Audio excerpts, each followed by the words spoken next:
record. Any questions that anybody had? No? Okay. We are going to start digging into assignment number 2 as part of today's class. And so if you have kind of done a little bit of digging and you know of a case study that you would like to take on, if you can put that in the chat, we will get to see, and if you need group members and you're looking for group members, if people can throw in some of the kind of case studies that they're interested into the chat, that would be really great, because then it'll give people a chance to look in and see how many kind of, which group would make the most sense for them to join into, because the case study topic is a particular interest to them. And there's openings on groups in there. And then also, I think that we might actually do a little bit of, if I can pull it off, and we can make progress on it, we might actually have some small breakout sessions in the groups to at least discuss, to give you time to discuss things and get planned on it. It is a group assignment. So assignment number 2 is a group assignment. Assignment number 1 and assignment number 3 are individual assignments. Assignment number 2 is a group exercise. It is not being shoved down your throat that you have to do a group assignment. If you would rather do it as an individual assignment, that's fine. The reason I'm pushing it as a group project is because in all your future work, you are going to have to do this type of work in groups. So it only helps to kind of, every group exercise is helping you develop new strategies and learn new tools on how you kind of help a group move forward. And strategies that you can use as conflicts inevitably come as a result of different people working together and having different viewpoints on how to reach a goal. So, but we will be digging into that as part of the overall course of how do you help a group work well together, and what do you do when dysfunctions come into it. And so, Christelle, if you can kind of think in terms of sustainable food, speak to it, and kind of like one of the things on assignment number 2 is what would be the specific kind of case study. Is it a lack of food, an area that has a food desert, which means it doesn't actually have access to grocery stores, to fresh vegetables, that the only real way that they, it doesn't have public transit that can then help them move around to where they can access fresh and healthy food. And so they're forced to get a lot of their food from convenience stores, and which then undermines their long-term health and resilience to health impacts. Is that what you were thinking of that for that one? Because I would say that you want to focus in on the topic that you're really interested, but also that sets you really, really well up for the so what? So what? What are you going to do about it? Like, what's your opportunities for moving from problem to solution? So my one kind of thing is I will be playing a little bit of a joke on you today, because I'm not sure if you remember last week, if someone asked me if I wanted to be part of a group that was going to tackle climate change, I would say, no, I would not do that, because that's just too big and broad a topic that it would be just so overwhelming that it would be hard to make progress. But just even something as big as climate change, we are going to go into how to address Canada's role in addressing climate change and reducing our GHG emissions. What does that look like? And then how do you look at it from a Canadian perspective? And then how do you bring it down to a provincial perspective? Then how do you bring it down to a community perspective? Then how do you bring it down to a sector perspective, so that it actually narrows itself down, so that it's a bit more bite-sized and it gives you a chance to move from problem to solution.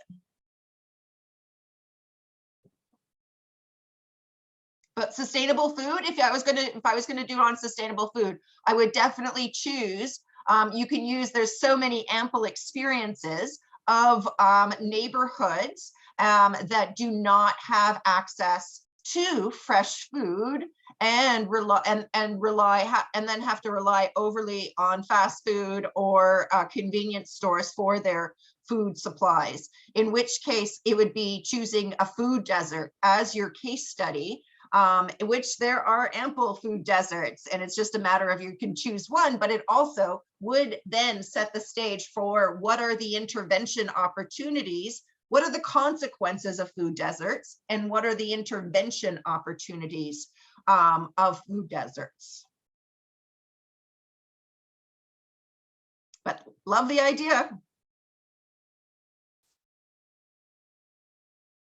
Any other people got some ideas that they did some exploring on, or if they were looking at the Environmental Justice Atlas, which I told you to take a browse through, but don't spend too much time on? So clean energy, absolutely. What you would need to do is then, again, it's too broad a topic, so you got to bring it back.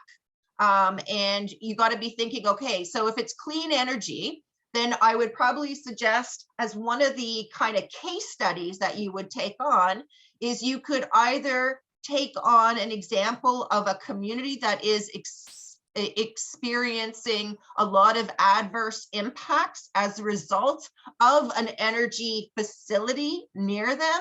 And then the question comes into it, how would that situation be improved upon by moving them from that polluting energy facility towards maybe a more less impactful source of energy. So keeping in mind, you got to kind of think down and like always wanting to be able to bring it down to a smaller bite-sized initiative that you can really dig into all of the different permutations and combinations of how you would look at such a project. You can also think of it from this perspective for clean energy. You could be thinking about it, okay, what about low income people and their ability to participate in the clean energy opportunities? How are they less able to engage in this market? How could that hurt them over the long term? And let's face it, it can hurt them over the long term because carbon pricing is geared towards setting up fossil fuels to be more expensive over time to level the playing field between all the externalities that are not taken into consideration on fossil fuel energy production. Like, they don't have to pay for the air pollution that they emit. They don't pay for the greenhouse gas emissions they emit into the atmosphere. This is before carbon pricing. Now that we have carbon pricing, those externalities that were previously not on their financial statements or their responsibility were all thrown over to society to deal with. But they didn't have it on their financial books. Now, at least carbon pricing is starting to move or cost out or bring those externalities onto their financial spreadsheets. And what that means is that as carbon pricing increases over time, that does mean, and keep in mind, the purpose of carbon pricing isn't to raise revenue. The purpose of carbon pricing is aimed to try and level the playing field between polluting sources of energy that pass all these externality impacts onto society and level a playing field with those energy sources that have less externalities that they pass on to society. So if you are a low income sector, how would you be able to participate in this emerging low carbon transformation in an equitable way so that you're not left behind and you're not left to be continuing to pay for high carbon pricing and not having the means to be able to switch over to cleaner sources or energy efficiency or something like that?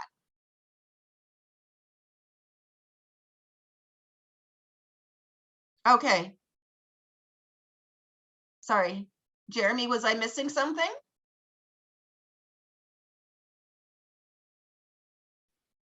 No, I was just saying that Gabe is having a hard time getting in.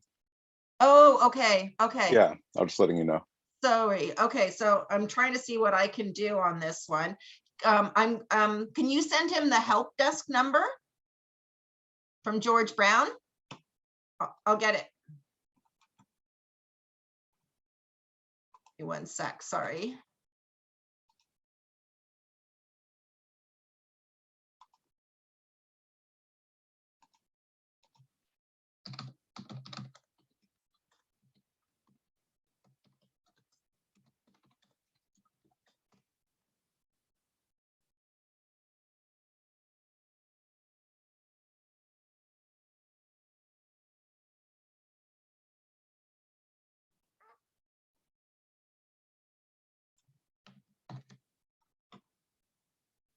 Sorry about this. Give me 1 sec. That's the number for the George Brown help desk. So there was another question with speaking to the small scale biogas. So this would be an interesting project if you kind of looked at it from the perspective, let's just say you chose as your case study a pig farm. The question then comes into it, the pig farm would have environmental implications associated with its waste production that might have impacts on the neighboring communities in terms of smell, in terms of water pollution from the feces from the farm making its way into the water system, either via surface water or groundwater. So you could, and then your intervention could be setting up a biogas facility on that farm that would help to address those environmental impacts that can be impacting the neighboring community, but also have impacts in terms of overall water quality and water pollution. And I love how you guys are moving, instead of talking about the problems, the examples you're throwing out there are, if you notice this, your examples you're throwing out there are all about solutions, which is great because that's what we're all here to do. We don't want to talk about the problem. We want to be able to advance solutions. So I like that. All right. Okay, so give it some thought. We will have a little bit of a breakout session and allow kind of some groups, some people who have, so if you do have a case study, I will be putting some time during the course to asking you about what your possible case study is, and then working through it, and then kind of doing a little advertising for possible case studies so that people can identify which group might be something that meets their interests as much as possible. Sounds okay? All right. Then we're going to just get into the, we're just going to get into the week's topic. Give me 1 sec.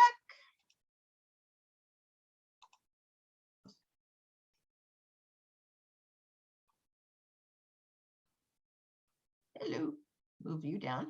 What are you doing? There we go.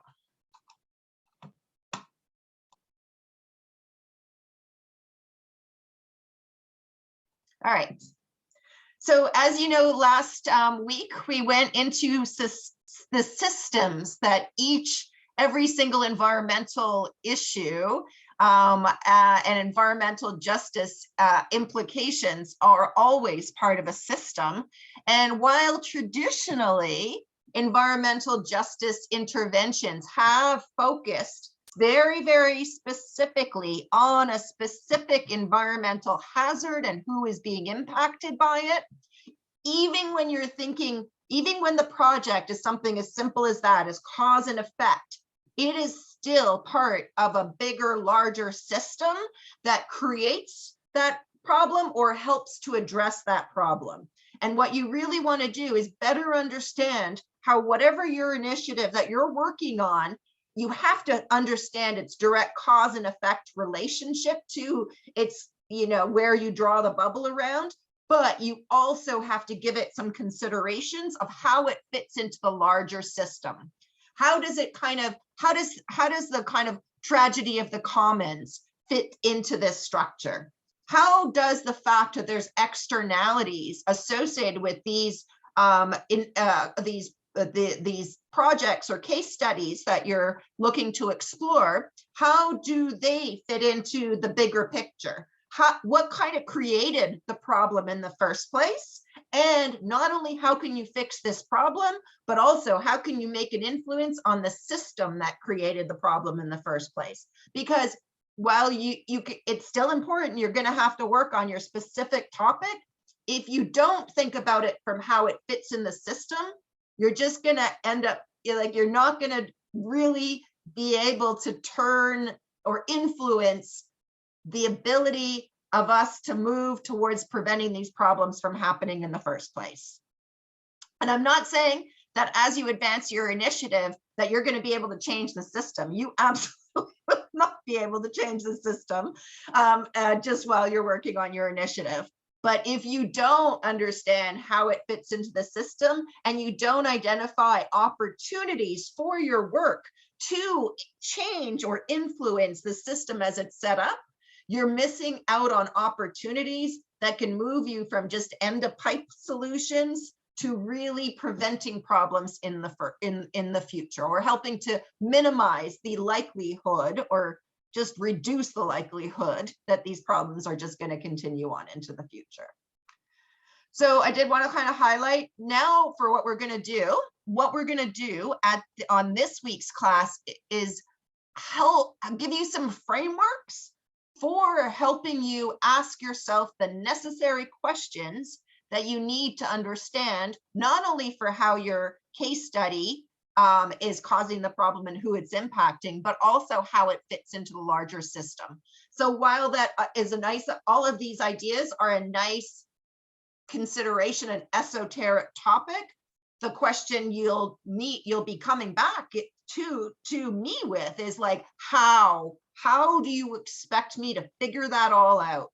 What are the processes and frameworks that I can use to better enable myself to understand how my project or case study fits into the larger systemic system, and what's my opportunities for leveraging or changing or influencing that system? Just another reminder that I did want to kind of speak to it. Environmental justice, and this is something that we kind of, is never just about what is legal versus illegal. The legal system, and in particular, the environmental legal framework, has never been set up to enable legality to be the thing that you're going to call on. You really need to start building the rationalization and the argument, not just on a legal versus illegal framework, but on what is a right framework and what is a just framework and what is an unjust framework, and why and how does that kind of all work together? Because you're not going to win a lot of your fights just based on environmental laws. Very rarely will you be able to, like there are definitely environmental laws, and if your project is something that has regulations associated with it and those regulations are not being enforced, then absolutely you have a really good ability to address that and hold those who are supposed to be enforcing the system responsible for doing so if they're not already doing it thus far. That's definitely the case, but then you can't limit your fights to just what is legal versus illegal. You also have to be taking what is right and just and wrong into consideration. So just wanted to kind of highlight that. These are, okay, I'm going to go on to it. So these are some of the kind of frameworks that we're going to go into that will help you, give you the tools that can help you ask yourself the different questions and come together with the different pieces to understand how any environmental justice issue fits into the larger system. There's the W5 framework, which is just the who, what, where, why, when, how, all that kind of stuff. There's the just conservation framework, and we did raise this a little while in the past, in a past class, where we were talking about conservation initiatives doesn't just because they're conservation initiatives doesn't mean that they actually followed environmental justice principles. That hasn't always occurred. There has been a very, very narrow, broad range in terms of what's conservation will consider and will not consider. And the just conservation framework is trying to address that narrow-minded scope of a lot of conservation projects in the past. There's environmental justice perspectives that will be helping you kind of use as one of the tools in a toolbox to better help you break apart and then rebuild any case study that you're working on. There's really the important thing, we're going to do some work on cognitive biases and how that plays into helping you break down the components of a case study. We're going to talk about the wisdom of crowds, that it's not, you're going to have a better opportunity to move from problem to solution if you have a more diverse group of stakeholders as part of your team, because the way different people look at things really helps you identify the unintended consequences that you may not have thought of. But having a larger team with different perspectives builds more resilience and more capacity to identify the potential unintended consequences that everybody wants to avoid, that no one wants to advance. So those are some of the things.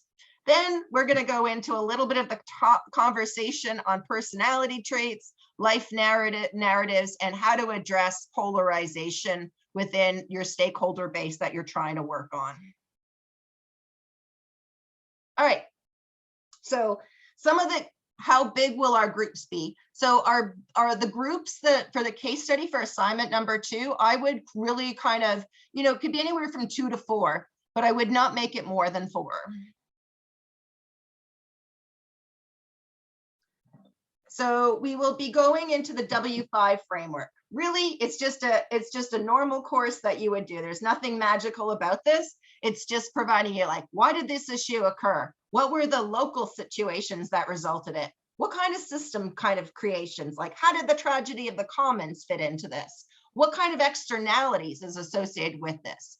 Who pays for the consequences of this initiative? Who benefits from it? Who's the consumer and benefiting from it? And how's the community being undermined by it? Where is the problem occurring? Is it really a localized problem, or is it a localized problem that also has global implications? What kind of change is it that you're hoping to achieve? And what would be the steps that you would need to make it happen? Who would need to be involved in making that happen? Who doesn't want it to happen? Who's benefiting from the status quo being as it is? What other goals could it achieve if it happens? And what I'm speaking about there is like the co-benefits. Let's just say, for example, you're looking at addressing a food desert.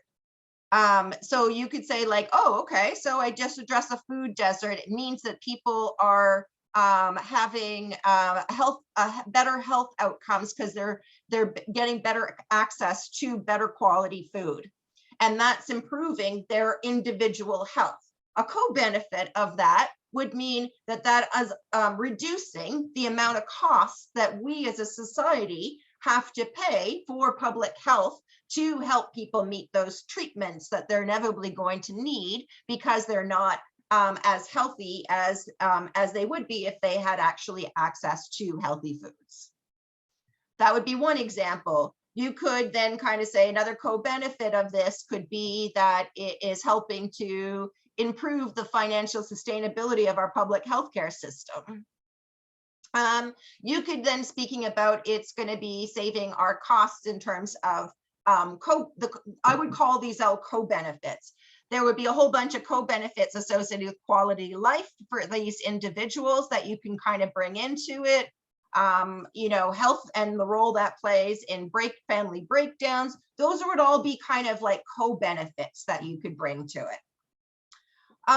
One other question is, this is something that we all kind of are guilty, it's not guilty, it's all vulnerable to, is a better kind of way of saying it, the unintended consequences. And I'm not sure if I used this already, but I think it was Newt Gingrich, I think it was, I can't remember anyway, one of those right-wing American politicians, and I think it was Gingrich, but it might be someone else, who did say at one point in time, there are the known knowns, there are the known unknowns, and there are the unknown unknowns. And everybody was making fun of him. And I was like, but no, he's right. It does make sense. It is true. It is something. What do we know? We know. What do we know that we don't know? And then what do we don't know that we don't know? Because those are the third one, is going to be where our biggest vulnerability is to unintended consequences. So this is one of the tools in your toolbox for helping you kind of break down your case study into its different problem areas, and helping you identify who needs to be involved, what is the change you're trying to advance, what has created this problem in the first place. And then that helps you give you different pathways for figuring out who you need to work with and what are the interventions and opportunities to move towards solutions. Any questions on this one? It's pretty straightforward, but any questions? No? All right. Here's another way, and I will kind of highlight, my recommendation is that you never rely on only one of the tools in your toolbox, because each of the different tools has its strengths and weaknesses, but no one tool gives you the tools that you need to be able to look at one problem from a variety of different perspectives. So each tool has an additional component that can really provide you with a little bit more insight. So I recommend that you take the time and effort to use each of these tools to break down your case study. And as you see in the notes, there actually is points associated with using each of the frameworks to help you break down that. This one is really about, and there's a lot of duplication. So keep in mind, there's a lot of duplication about how you're going to be looking at your case studies from each of these different kind of tools and frameworks. But the distribution kind of asks you the question of digging into, how harms and benefits are allocated amongst individuals. So really you want to kind of understand, who are the people who are benefiting from it? Who are the people being hurt by it? How does this actually speak to an individual? How does it speak to a group? How does it speak to different intergenerational kind of implications associated with it? But that's really kind of helping you break down not just the local situation of who is being harmed and who is benefiting from it, that it brings you a lot more equity considerations into your overall understanding of your case study, as well as figuring out how you, who are the ones who you're gonna really need to get extra support for, because they don't have a capability as much as other stakeholders to engage in this process. So that's the first kind of question of who your different audiences are. Then the questions are, who's really making the decisions? Who's the one making decisions, and who's the one being impacted by decisions? And if there is an equity between those making decisions and those being impacted by decisions, then that's an environmental justice issue that needs to kind of be addressed as part of a core component of your project. Recognition, respect for difference, and avoidance, like recognition of this one. There are always power differentials in your stakeholder group. How do you address the power differentials that exist within your stakeholder groups? And how do you ensure that that power differential does not undermine the outcomes you're trying to achieve as a part of your case study and your ultimate intervention? So again, keep in mind, there's a lot of overlap, a lot of duplication, but it also, asking yourself these in slightly different ways really helps you to kind of see new insights that you might not have gained had you not asked yourself these questions in slightly different ways.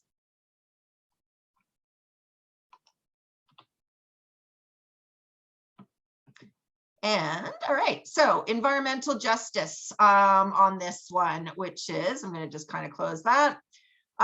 So there's always the question on this one. This is again, same sort of thing. A lot of duplication that you will find on this one, but it also kind of gives you a little bit of insights. This is kind of like asking yourself, how should this have really been designed? How should this be done? And if it's not done that way, why? That gives you another little bit of insight into it. Okay, so there's that, all the things like, this is how it should have been done. So how are things really being done right now? And then what would it take to move from how things are being done right now to how things ought to be done? What would be the actions, the steps that would need to happen to move you towards the things, how you want it to be done? Who are the recipients of environmental justice? Who would be the ones who are experiencing the most injustice? And who would be the ones who are most in need of an improvement in environmental justice? Who matters more, or who matters right now in terms of all the different stakeholders when we think of the distribution of environmental benefits and burdens?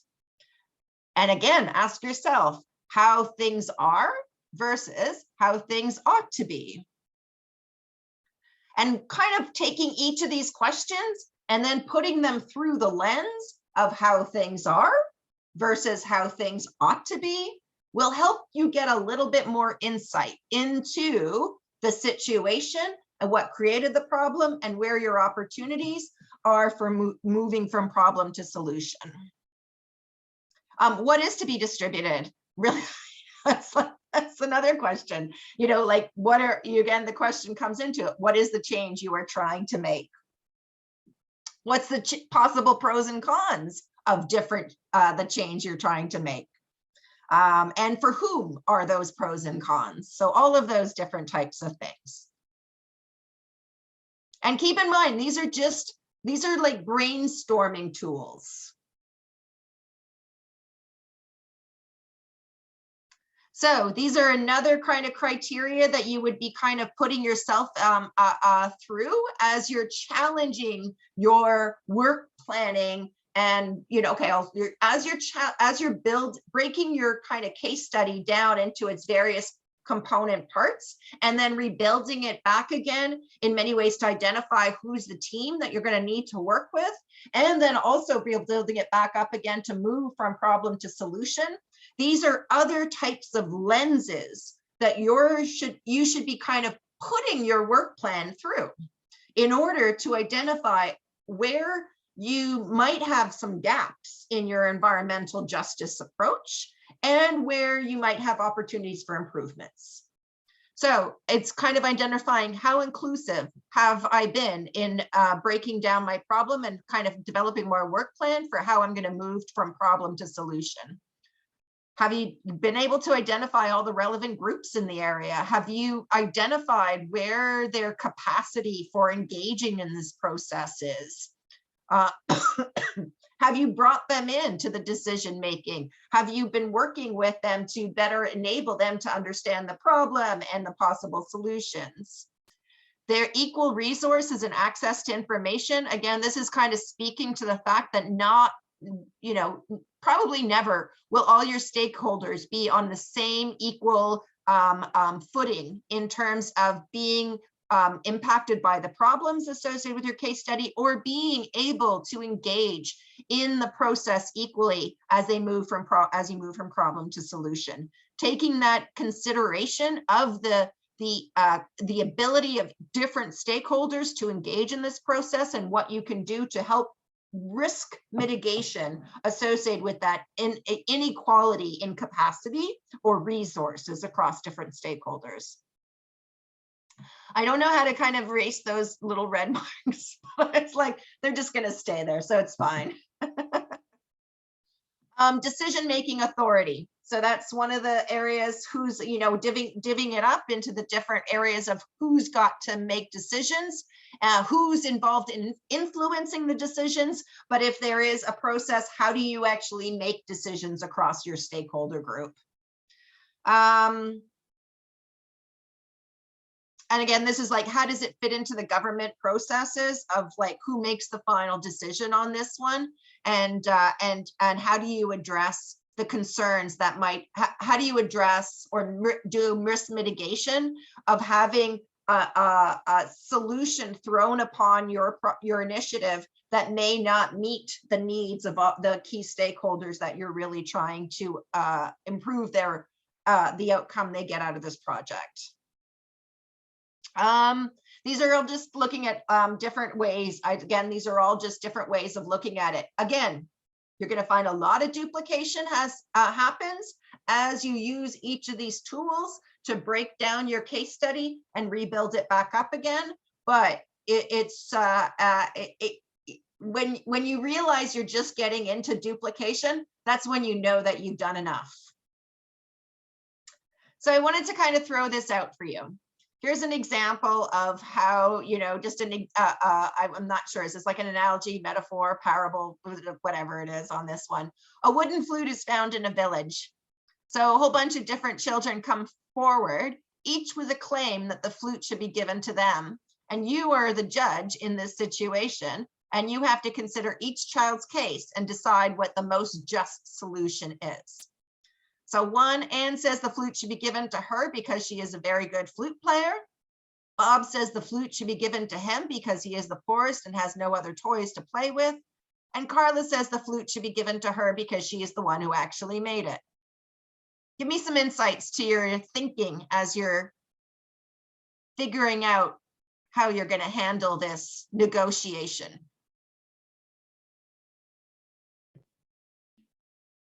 Maybe divide equally. One day. So how would you do that? Maybe days of the week. Say every Monday is yours, Tuesday is yours, Wednesday is yours.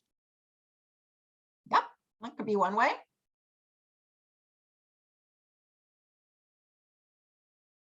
Good question. Who gave Carla the tools to make the flute? Who gave her the resources to make the flute? Good question. Can Carla make 2 more? Yes. Good question. Can Anne teach them how to play the flute? Anne says she's the best flute player.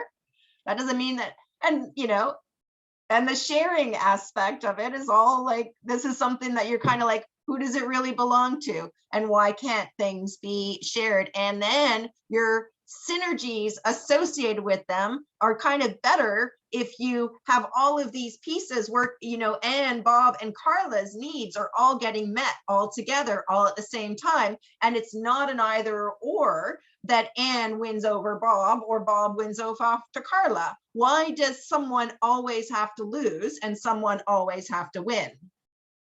So those are the kind of questions that you kind of be asking yourself on this one. So this is, again, these are different lenses that you would use as you'd be kind of like just giving yourself a little brain poke when you're thinking of your case study. Were resources spread evenly? Okay, so call it equality of rights is like where everyone gets equal access. I don't care about your different needs. You could be super rich. You could be super poor. We're just going to make everyone the same. We're not going to take where the different starting points are. And yes, that is a fair way. It also means that your outcomes that you probably achieve are not going to be equal because not everybody starts at the same starting point. So if you just use equality of rights as one thing, you're not taking into consideration the different starting points that people would be experiencing, and therefore by treating everything equally, you're setting everybody up for different ending points because they're starting at different starting points. There's the utilitarian kind of perspective of this one, which is, you're just trying to maximize the overall good. You're really trying to just not pick favorites. You're just trying to say like, what's the approach that's just going to get me the best overall good? Democratic equality is where priority is given to the most disadvantaged kind of piece in the puzzle, or focusing on the worst off. And that would be kind of taking into consideration that you know that you don't have enough resources to make equal gains for everyone. Therefore, you would probably put your emphasis on helping those who are most in need of making progress. And that's where you're going to focus on your target audience on. Proportionally quality would be taking kind of like the big kind of, you know, the status quo and historical priorities are maintained. What that really means is that you're not really changing things for people already who are part of the system already. So those who are kind of, let's say, for example, able to, let's say a grandfather example of this one is in Montreal. I'll give an example. During the last ice storm they had, where a lot of the power went out, an increased number of people started installing wood burning stoves as part of their what's in their home, and they wanted to have resilience. They didn't want to have to sit in their freezing icebox homes with when electricity goes down because of an extreme weather event, and they wanted to have that resilience inside their home. What that ended up meaning is that not all of them were using the best quality wood stoves, which increased air pollution outdoors, which made it so that Montreal experiences far more smog events in the winter than they do in the summer because of the excessive amount of wood burning that takes place over the winter months in Montreal area.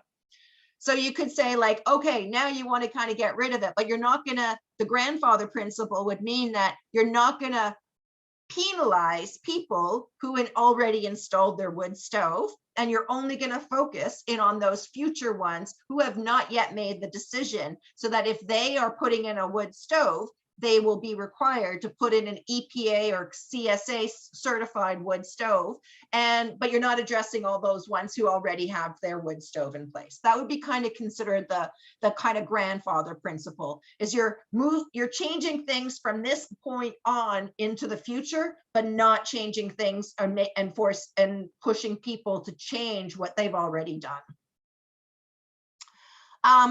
Causal responsibility is really the polluter play principle. It's like if you're creating the problem, it's your responsibility to fix it. And merit-based is where, you know, you kind of take the merit associated with communities, those communities who are most active or the most ability to organize and have the best chance of success. You're going to kind of put your priorities based on that, because of the fact that, you know, it would take you, like, you don't have enough resources to help all communities. So you're going to have to focus in on the communities who have the infrastructure, capacity, willingness to engage with you on moving forward. These are all different ways of looking at your situation. There are also different ways of figuring out which fights you take on and which fights you may not want to take on, just based on your resources available to you, or the chances of success, which we will go into on a future class. So those are the different kind of lenses, I'll call them, of ways if you're looking at your project. Going to kind of look at these different ways, these lenses, going to look at these different lenses that you would have, these lenses. This is another kind of, you know, lens, or I call this more of a framework for breaking down the problem. And certainly the starting point for any project that I'm working on is always the W5 framework. This will get you like probably 60–70% of the way. These other ones will probably get you the next 20% of the way, 30% of the way. Again, there's going to be a lot of duplication, but it'll advance you. And I don't believe that you will ever get to 100% of the way, because there's always going to be unknown unknowns. All right. We spoke a little bit last week about correlation versus causation. And I just said, like, I wanted to kind of highlight, if you're anytime you're taking an environmental justice kind of initiative and you are going to have to prove that there is causation associated with it, and there's not just correlation. And we will dig into the difference between it. But, you know, but we'll go into a little bit about that. It sounds more complicated than it really is. You just need to kind of say, is this just like, is this cause and effect? Or is this just kind of like the same, they're following the same pathway, but they aren't interdependent on each other. There's a little bunch of YouTubes here that's kind of giving a little bit of difference between correlation and causation, but we also have some really good kind of fun graphs that we can play around with on this one. So this is the two kind of graphs that would be related to US spending on science, space, and technology, which is directly correlated with suicides by hanging and strangulation and suffocation. But it doesn't mean that spending causes suicides and hanging and strangulation and suffocation. It's just that they've somehow become, their numbers are correlated. Here's a divorce rate in Maine, but the per capita consumption of margarine. They look like they're kind of connected up with each other, like they're definitely correlated, but they're not, there's no causation between the two of them. I mean, maybe there is. I don't know. I'm just not going to go there on that one.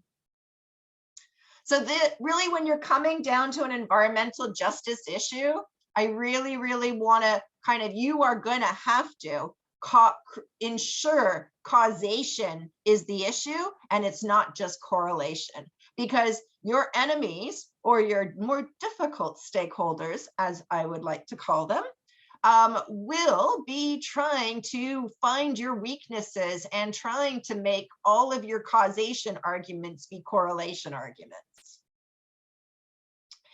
If you don't have a lot, like really what do you want to kind of bring into it? Health sector is really critical. If you don't have the health and if you don't have the health kind of stakeholders who can help you build that kind of causation linkage and argument, you will be in a much weaker position in terms of affecting change than you would be if you did have that kind of evidence of causation associated with your project. Academia is another great avenue for who you could work with to try and ensure you have a robust causation argument associated with your case study. And then also remembering that even when causation is well accepted, it doesn't mean that you're going to get the policies that are going to align or create the move to a problem for a solution. You got to identify the causation and then identify the policy or action that will help you address what has created the problem in the first place. So we are going to go into this whole kind of climate change, and I will take you through a little bit but I'm going to give you a little story. Lead in gasoline. So, you know, the stakeholders or the organizations who were really trying to keep lead in gasoline, and the reason they put lead in the gasoline was for a very simple reason. They wanted to avoid knocking sounds that was kind of created by the gasoline in the engine. So they added lead to the gasoline because that addressed the knocking sounds that were coming from the engine as a result of it burning the gasoline in the internal combustion engine. It wasn't necessary. It wasn't needed as part of anything to do with the mobility of the vehicle or the internal combustion engine. It was meant just to address that cosmetic issue. But once it was in there and the public health sector really started kind of doing a lot of research, even with all of the causation evidence associated with lead in gasoline, getting into the atmosphere, getting into human bodies, particularly getting into little children and having huge implications in their cognitive development, their brain development, overall health as a whole. It took 20 years of fighting with the industry for the health sector to win the policies of getting friggin' lead out of gasoline. Shocking that it took that long. It was like huge amounts of health evidence was associated with it. So unfortunately, even when you have a lot of health evidence associated with causation, it doesn't always mean that you get the policy fight. You will win it eventually, hopefully, but sometimes it takes far longer than it ever should. And then understanding who are the barriers and what are the issues and what can build a more robust foundation of stakeholders who can address that. Well, they did try and kind of use it so that unleaded gasoline at the time, before they banned it, they did try and make it seem like unleaded gasoline costs more. I failed to see, yes, it would cost more because they originally had thrown lead in and now they had to kind of refine it out of it, but they were adding it into it. So there really shouldn't have been more cost associated with it. But that is always one of the classic moves. And we were talking last week about washing machines and microplastics.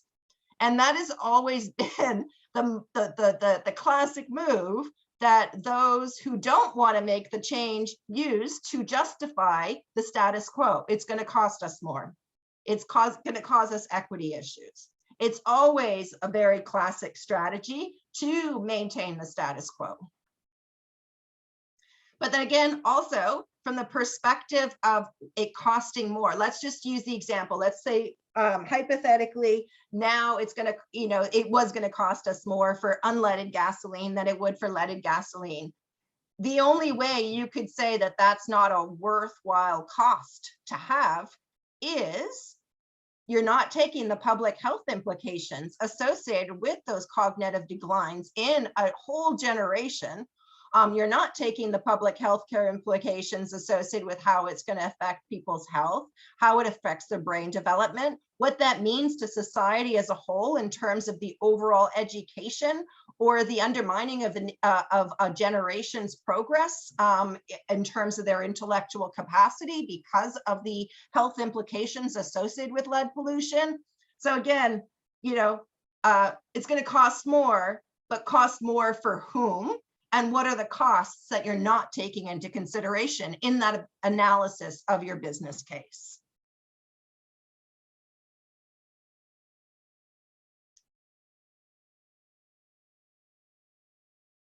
I did want to draw your attention, so I'm going to do it now. I'm going to kind of pull this up there. We're going to go through a few tools that are available to you to do some hunting down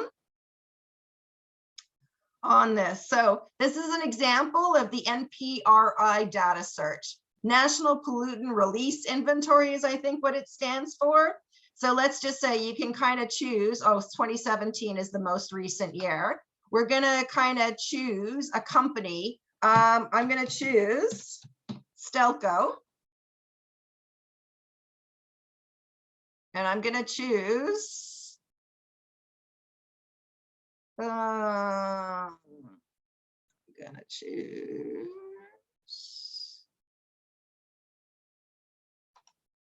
chloroform, and I'm going to choose Ontario.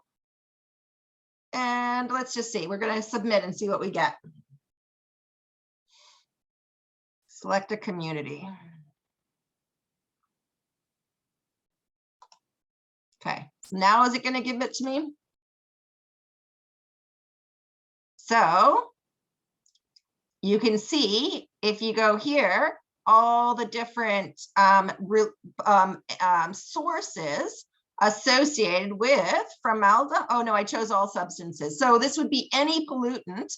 And these are all of the industrial players who would be above a certain threshold that they would have to report on their pollutant releases inventories. So you could put in here, we're going to go back. Someone else give me another kind of location.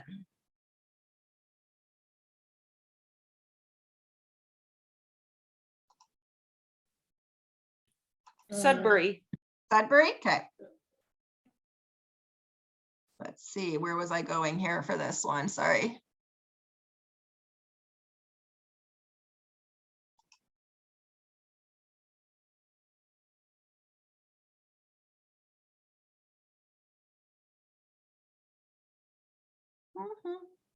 Why is it not? Okay, it didn't get, sorry, give me one sec, sorry.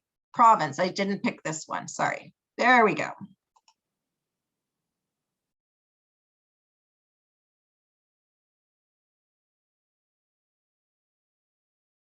Why am I not seeing Sudbury? How could there not be Sudbury here?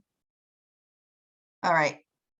I think it was under Greater Sudbury. It was up at the. Oh, thank you, thank you, thank you. Sorry, just having a moment. Yes, Like, thank watch you. your struggle. There we Sorry. are.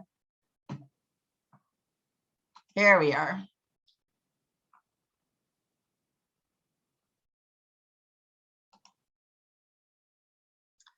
So now you can go, well, why is it not? Oh, what did I miss now? It's not going to give me.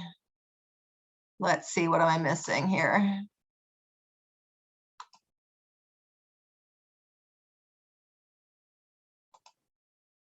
Oh, well, anyway, I don't know why what I'm doing wrong. It's hard for me to see. All right, let me just let me try it again.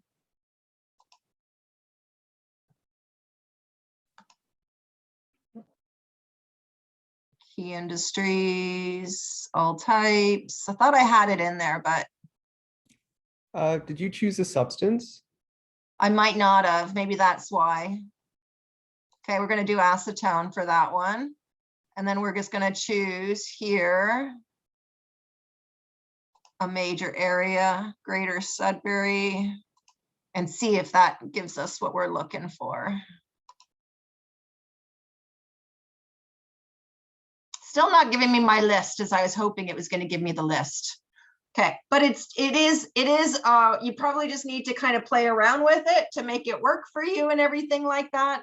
But this is a really great location, and it's something that is a really good data source for all of the entities releasing pollutants into the air.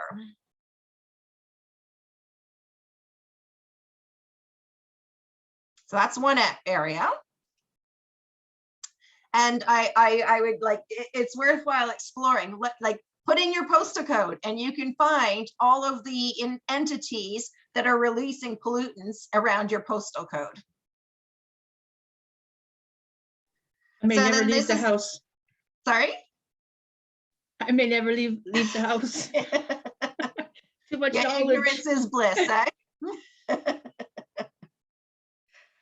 So I did want to kind of raise some of the pros and cons of the Npri data search, because nothing is 100% completely accurate. I'm going to give you the picture. I did want to kind of highlight the Npri is like an entity that releases over a certain threshold, associated with any kind of chemical that's there's a code.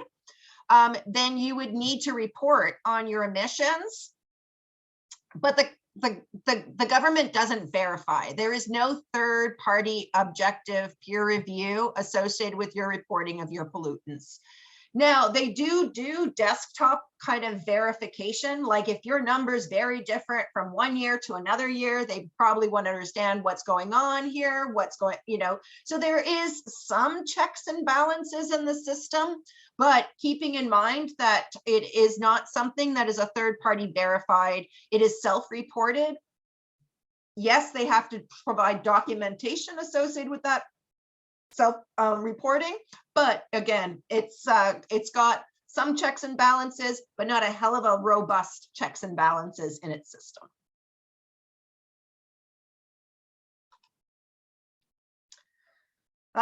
And I did, again, I know you're probably gonna get sick of me talking about this as well. All of these different tools in your toolbox are all helping you to break down your situation to better understand your problem.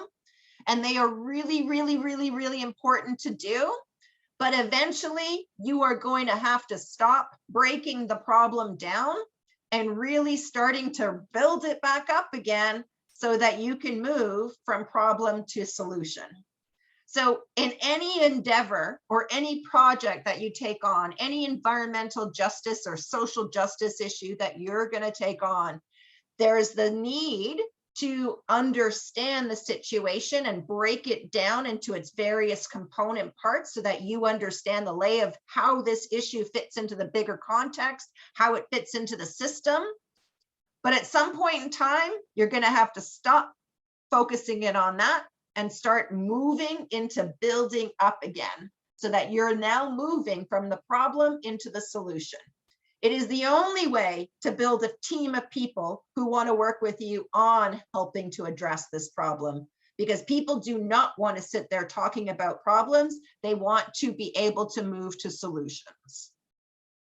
Except for the people who cause the problem. They love sitting there talking about it and not doing anything. So I thought, let's play a little game, but I can see that we're going through a little bit of a break. So what I would like you to do, I'm gonna, because it's 4 o'clock now, but what I would like you to do is spend the next 15 minutes, and I will put it into the, into the chats function.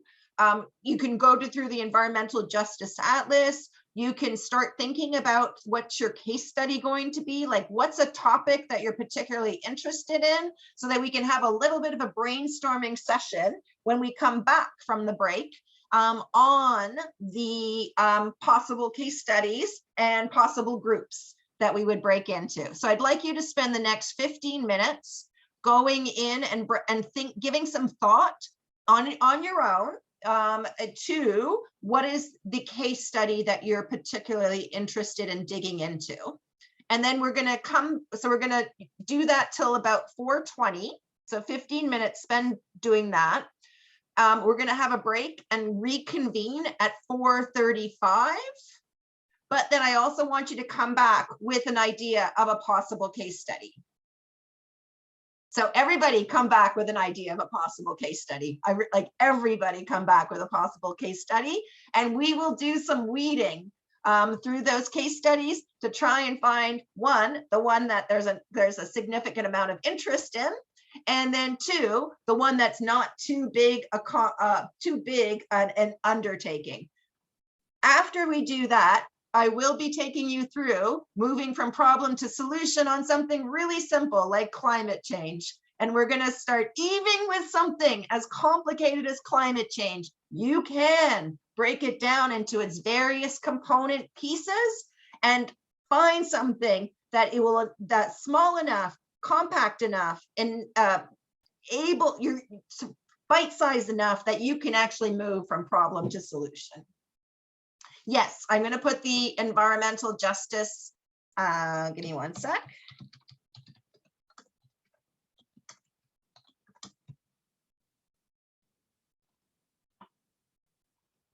In the chat, and I will put the instructions as well.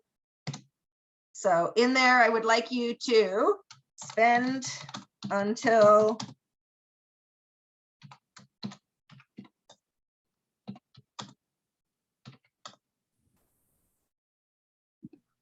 I just had a question for the class. Is anyone else having trouble with that website? I am for some too, reason it's Bree. just coming up as like I'm having some sort of server error. Yeah, it's like crashed or something. It's not working.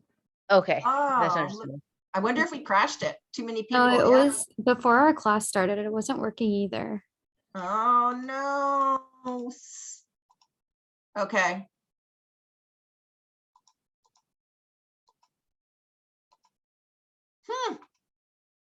All right, let me see if there's another. No, that's the right one. I wonder if too many people going they crashed.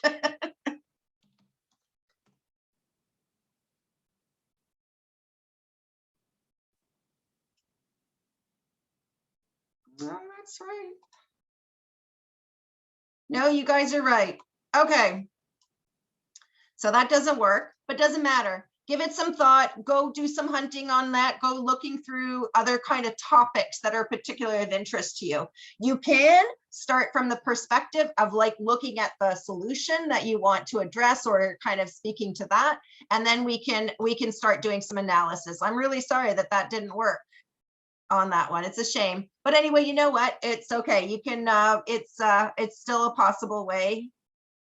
I know, I've never seen that before. I have no idea what that is. Okay, so just kind of like do some research on your own, identifying possible case studies, topics, etc. and then we will reconvene. I'll just do break from 4:20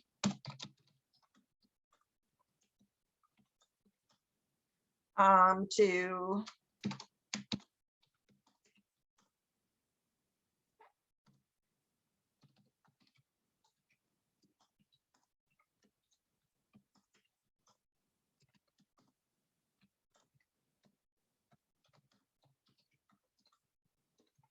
all right. That makes sense for everybody? I will be around. Oh, not at $1.35. But give some thought. Like, what are you interested? What's an area that you're particularly interested in? Then we'll do some brainstorming on when we get back here. So yeah, please do. Start going into some exploring, come up with some possible case studies, throw an idea for a case study in the chat. And when we reconvene at 4:30, we're going to do some brainstorming and group development. Sounds good? Yeah. All right. If anyone wants to stay around, if anybody's got some questions or anything like that that they would like to raise with me, just put in the chat and we will find a time to chat. We can either do it during the break or we can do it after the class. Okay. All right. I will see you. Oh, okay. If you already formed your group, I am going to throw the link in for where you will write out your group and your topic. And I will send that in the chat.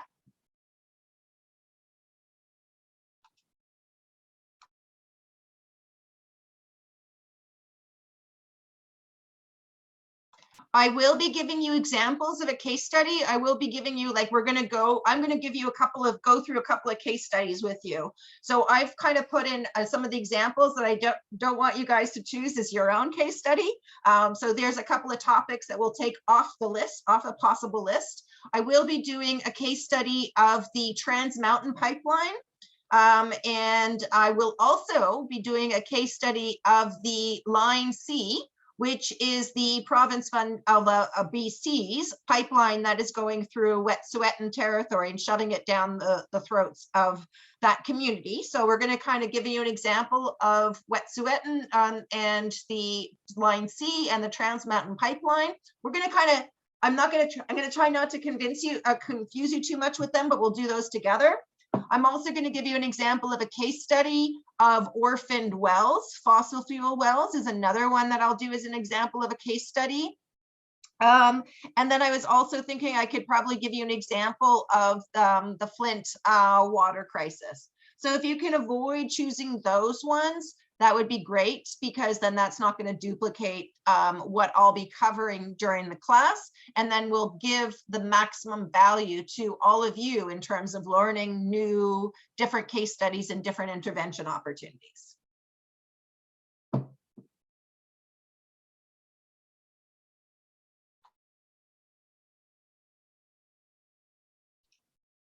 I will see you back here shortly.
Gabby, you're still sharing your screen, so I wanted to just let you know.